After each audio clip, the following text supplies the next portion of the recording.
nouveau nord-africain de race barbe et arabe barbe. Une soixantaine de militants sahraouis des droits de l'homme détenus actuellement dans 5 prisons marocaines. 650 autres sont toujours portés disparus ou séquestrés par les forces d'occupation marocaines. Un responsable du Front Polisario l'a révélé ce matin à Alger. Un parlementaire français issu du Parti Socialiste a d'ailleurs appelé son pays à ne plus opposer le droit de veto au Conseil de sécurité sur l'élargissement du mandat de la MINURSO. Des déclarations à l'issue de la clôture de la 3e conférence internationale d'Alger consacrée aux droits des peuples à la résistance, cas du Sahara occidental. Falour Simani. La cause sahraoui a de nouveau été mise à l'honneur. Les travaux de la 3e conférence internationale d'Alger consacrée aux droits des peuples à la résistance. Le cas du peuple sahraoui se sont achevés aujourd'hui avec la participation de 300 personnes, dont 120 étrangers et 40 militants des territoires occupés du Sahara occidental.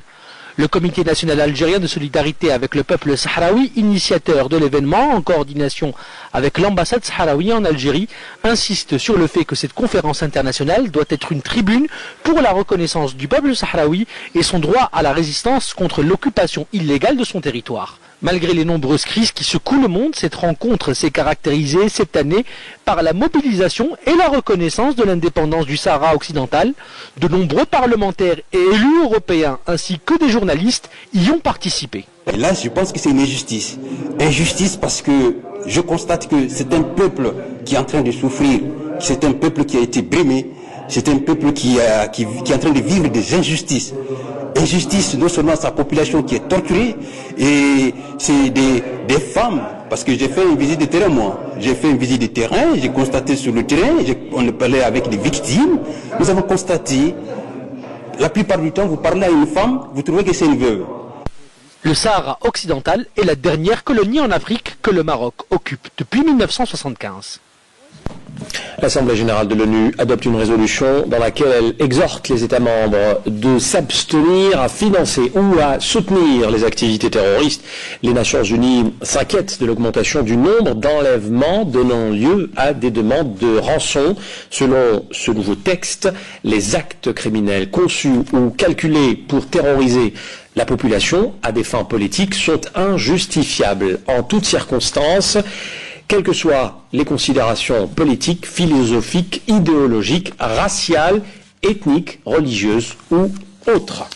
Le Mali, à présent, après 4 jours de consultation, le nouveau Premier ministre Diango Sissoko forme son gouvernement d'union. Il joue la continuité avec le maintien à leur poste les principaux ministres, à noter tout de même davantage de poids aux représentants du Nord occupés par des groupes armés. Salim Kasser.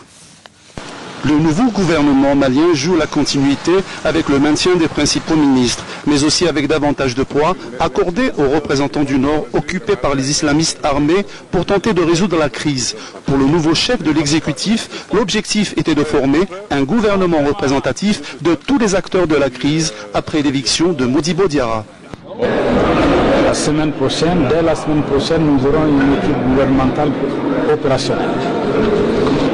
Les priorités de la transition n'ont pas changé.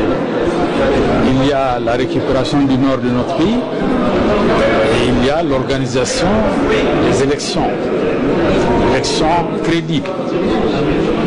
Évidemment, nous continuons à gérer les autres affaires du pays. 3 principaux ministres, Timan Koulibalé à l'économie, le colonel Yamoussa Kamara à la défense et Timan Koulibalé aux affaires étrangères conservent leur portefeuille tandis que tous les groupements politiques maliens sont représentés. En plus de la défense, l'ex-junte militaire à l'origine du renversement en mars du président Amanitou Mani Touré, puis de l'éviction de Modibo Diarra, conserve les 3 autres postes qu'elle détenait déjà, dont les portefeuilles clés de la sécurité intérieure et de la justice.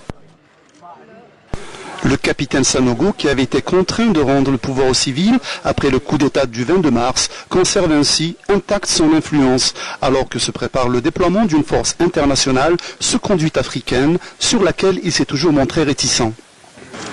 Le Mali fonde beaucoup d'espoir dans ce nouveau gouvernement qui devrait pouvoir remettre le pays sur les rails.